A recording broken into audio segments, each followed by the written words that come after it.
سانحہ گل پلازا سب سے زیادہ تکلیف دہ مرحلہ یہ والا مرحلہ سب سے زیادہ، بالکل آپ نے درست کہا کہ سب سے زیادہ تکلیف دہ مرحلہ یہ ہے کہ کسی کا پیارا جب اس کی لاش وہاں پر نکل رہی ہے تو اس کے بعد جو ان کے لواحقین پر گزر رہی ہے وہ تو بیان کرنے کے بھی قابل نہیں ہے، لیکن چونکہ ہمارا کام ہے ہم آپ کو اپڈیٹ رکھ رہے ہیں۔ تو 20 سال کے لاپتہ ابرار جو ہے اس کی والدہ شدت غم سے نڈھال ہیں۔ وہ کہتی ہیں کہ انہیں پیسہ نہیں چاہیے، صرف بیٹا چاہیے، چونکہ وزیر اعلیٰ سندھ نے اعلان کیا ہے کہ لواحقین کو 1-1 کروڑ روپے ملیں گے، لیکن پیسہ کسی انسانی جان کا نعم البدل ہرگز نہیں ہوتا۔ پلازا میں کام کرنے والے ابرار کے بھائی اور کزن نے بھی آنکھوں دیکھا حال سنایا ہے، سنیے انہی کی زبان۔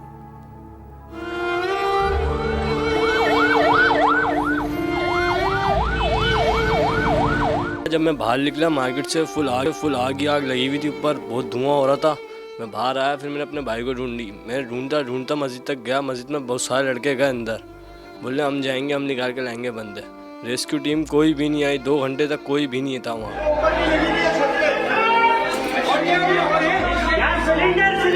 اندر گئے تو اتنا اسموک تھا، پھر ہم واپسی باہر آ گئے مسجد سے، کوئی بھی اندر نہیں گیا۔ جو گیا تھا اس میں بھی 4-5 بندے کم آئے واپسی۔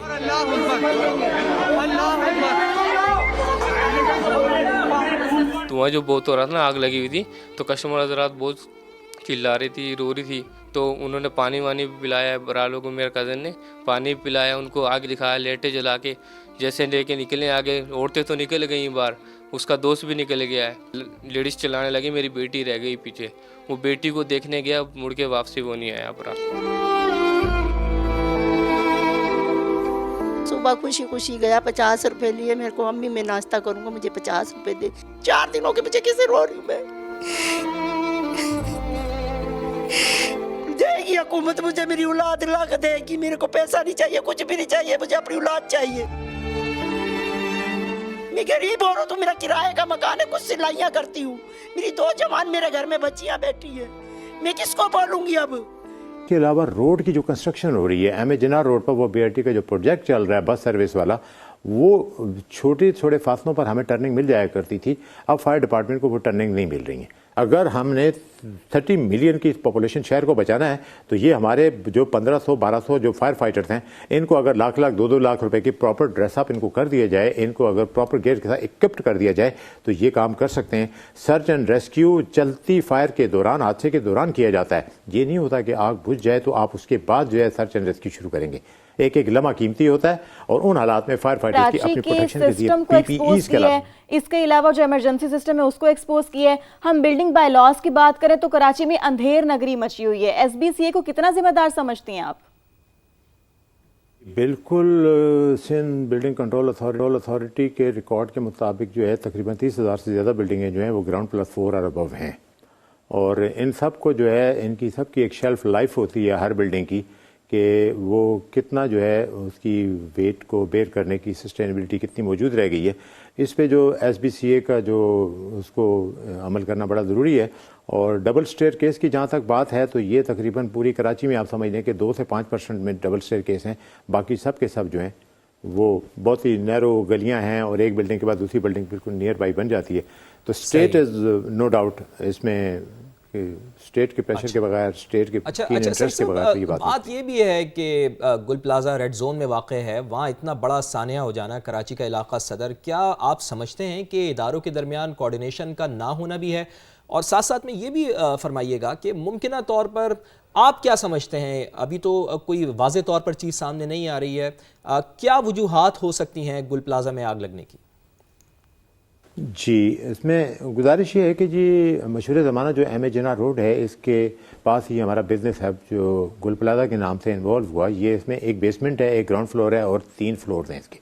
50 فٹ بلند یہ عمارت ہے، 1200 شاپس تھیں اس کے اندر، اور بالکل روڈ کے اس پار جو ہے ڈپٹی کمشنر کا آفس موجود، اور 1 کلومیٹر کے فاصلے پر پولیس ہیڈ کوارٹر موجود۔ ایک طرح سے یہ ریڈ زون ہے، اور اگر ریڈ زون میں کہ جو ریسپانسبل لوگ اگر اتنے قریب نیئر بائی موجود ہیں، اور یہاں یہ حال ہو گیا تو جو لوگ ان سے دور ہیں ان کا کیا حال ہوگا، یہ ایک خطرے کی گھنٹی بج رہی ہے۔ یقیناً یہ بڑی سمجھ والی بات ہے۔ मुख्तलिफ इदारे जिनको अंडर वन रूफ होना चाहिए, एक ही जगह वन विंडो ऑपरेशन के तहत ये सारे के सारे किसी किस्म का कोई फायर सर्टिफिकेट इशू करें, या बिल्कुल उज़्व मुअत्तल की तरह हाथ अलग है, पैर अलग काम कर रहा है, सर अलग काम कर रहा है, आंखें अलग काम कर रही हैं, इदारों का आपस में म्यूचुअल कोऑर्डिनेशन नहीं है। और इसमें जो कॉज ऑफ फायर पे अगर आप बात करें कि इस आग लगने की वजूहत पे ख़ास तौर पे लोग फिक्रमंद है कि ये कैसे हो सकी ये आग, तो उसमें ये है कि ग्राउंड फ्लोर पर फ्लावर शॉप्स हैं कुछ, उनमें से एक फ्लावर शॉप पे ये शुरू होती है ये आग, और उस फ्लावर शॉप की उस दुकान की आग को लोगों ने उस दुकान का ही मसला समझा। ये आग आगे बढ़ेगी, आग with in 3 to 5 minutes out of control हो जाती है, आगे बढ़ती है। तो ये एक तो वहाँ से शुरू हुई। सर्दियों का जो मौसम होता है दिसंबर या जनवरी, इसमें स्टैटिक चार्ज बहुत ज़्यादा हो जाता है, बर्क़ सुकूनी जिसे कहते हैं। जब दो चीज़ें आपस में टकराती हैं तो उसमें चिंगारियाँ पैदा होती हैं। रेशमी कपड़े हम अगर अंधेरे में अगर पहनेंगे तो सर्दियों में तो चिंगारियाँ निकलती हुई हमें महसूस होती हैं।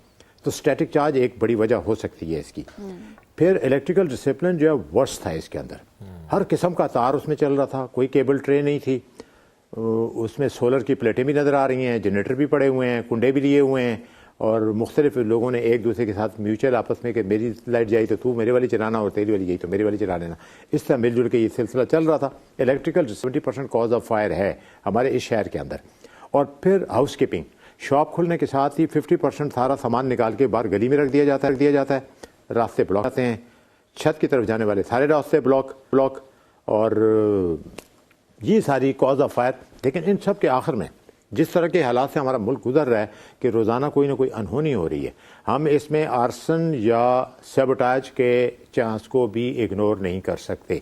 इसकी रूट कॉज एनालिसिस होना बहुत ज़रूरी है और बड़ा डीपली इसको। ठीक कह रहे हैं सईद साहब, आप बिल्कुल सही कह रहे हैं। इसमें बहुत से फैक्ट, फिर वही बात है कि अब जो इंतजामिया है ना उसको जागना पड़ेगा, क्योंकि शहर का मजीद सानिहात का मुतहम्मिल नहीं हो सकता। बहुत शुक्रिया सईद जदौन साहब हमारे साथ मौजूद थे, आपने समा को अपना वक्त दिया, आपका बेहद शुक्रिया। और बहुत सी अब स्टोरीज सामने आ रही हैं, बहुत सी कहानियाँ अब सामने आ रही हैं जो वहाँ पर मुतासरीन हैं, क्योंकि अब रेस्क्यू और सर्च ऑपरेशन जैसे जैसे आगे बढ़ रहा है तो ऐसी कहानियाँ अब हमारे सामने आती रहेंगी। मेरा तो सहारा खत्म हो गया। नाज़रीन, ये आपने खुद विटनेस किया कि किस कदर अजियतनाक ये मनाजिर हैं, किस कदर तकलीफ में है मुतासरीन लवाही की। बिल्कुल ऐसा ही है। लेकिन फवाद वही बात है, ये पहला सानिया नहीं है, हमने इससे पहले भी शहर कायद में इस कदर अजियतनाक तकलीफ दे सानियात देखे हैं। और जब हादसा हो जाता है इंतजामिया को तभी होश आता है, उससे पहले जो है वो सब सोए होते हैं। और अब भी बिल्कुल ऐसा ही हो रहा है कि सानिया गुलपाजा में कीमती जानों के ज़िया के बाद SBCA जो है ना अब वो जाग गया, उसको अब होश आ गया। अब होश आने का क्या फ़ायदा? आपको होश आना चाहिए था SBCA हुकाम। आप जब वहाँ पर कंस्ट्रक्शन हो रही होती है तो उस वक्त आप सिर्फ अपनी जेबों में पैसा डालते हैं और किसी किस्म का आपको कोई इससे सरोकार नहीं होता कि वहाँ पर फायर सेफ्टी का कोई सिस्टम किया गया है, बिल्डिंग बायलॉज को इस्तेमाल किया गया है। लेकिन अब अगर आप जागे तो क्या जागे, इतने माओं का सहारा छिन गया, इतने लोगों का कारोबार ख़त्म हो गया, इतने लोगों की दुकानें जल गईं, लेकिन अब आप जाग रहे हैं तो क्या जाग रहे हैं? 3 रोज़ में आप कह रहे हैं कि फ़ायर सेफ्टी सिस्टम नस्ब करने का अल्टीमेटम आप दे रहे हैं। चेयरमैन आबाद को फ़ायर सेफ्टी से मुतालिक तहरीरी तौर पर आगाह कर दिया गया है। SBCA हुकाम के मुताबिक KMC ने जो फायर सेफ्टी ऑडिट किया है उस पर अमल दरामद कराएंगे। देखते हैं आप अमल दरामद कराते भी हैं या नहीं, या जेबें भर लेते हैं अपनी। बिल्कुल, ये जो ऑडिट है फवाद, इसमें ऑडिट में ये पता चला था, जो पिछले कुछ सालों का एक ऑडिट था, मैं वो पढ़ रही थी कि 90% से ज़्यादा जो पुरानी इमारतें हैं ना कराची में, उनमें फायर सेफ्टी रूल्स की जो है ना उनके प्रोटोकॉल्स का ख्याल ही नहीं रखा जाता। कभी भी कोई ऐसी इंस्पेक्शन नहीं की कि जिनमें ये देखा जाए कि भाई क्यों ख्याल नहीं रखा जा रहा। कोई भी जो है ना वो इस चीज़ की अकाउंटेबिलिटी लेने को तैयार ही नहीं है। जिन बिल्डर्स ने हिफाजती इक़दाम नहीं किए हैं उन्हें 3 दिन की मोहलत दी गई है कि वो 3 दिन के अंदर अंदर सेफ्टी सिस्टम नस्ब कर लें। ये सालों का जनाब बैकलॉग है, इसको आप 3 दिन में कैसे ख़त्म करेंगे, ये भी SBCA हुकाम की जानिब से कहा गया है। लेकिन बात वही आ जाती है शफक, जिस तरह आप कह रही हैं ना कि बस सिर्फ नोटिस ले लिया और नोटिस के बाद 3 दिन में किसने फिर बाद में जिनका जाना था प्यारा वो चला गया। और फिर मेयर कराची मुर्तज़ा वहाब के मुताबिक ज़िला जनूबी और शर्की की 6 मुख्तलिफ बिल्डिंग का आज फायर सेफ्टी ऑडिट किया गया है।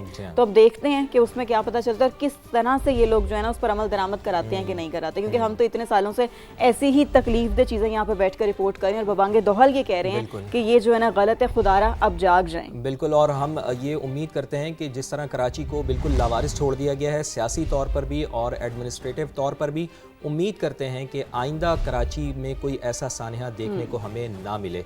ब्रेक लेनी है हमें अभी और हम एक ब्रेक के ऊपर जा रहे हैं क्विकली। جب بریک کے بعد واپس آئیں گے تو کچھ دیگر خبریں بھی آپ کو بتائیں گے, کچھ دیگر معاملات کے اوپر بھی ڈسکشن کریں گے. ہمارے ساتھ رہیے.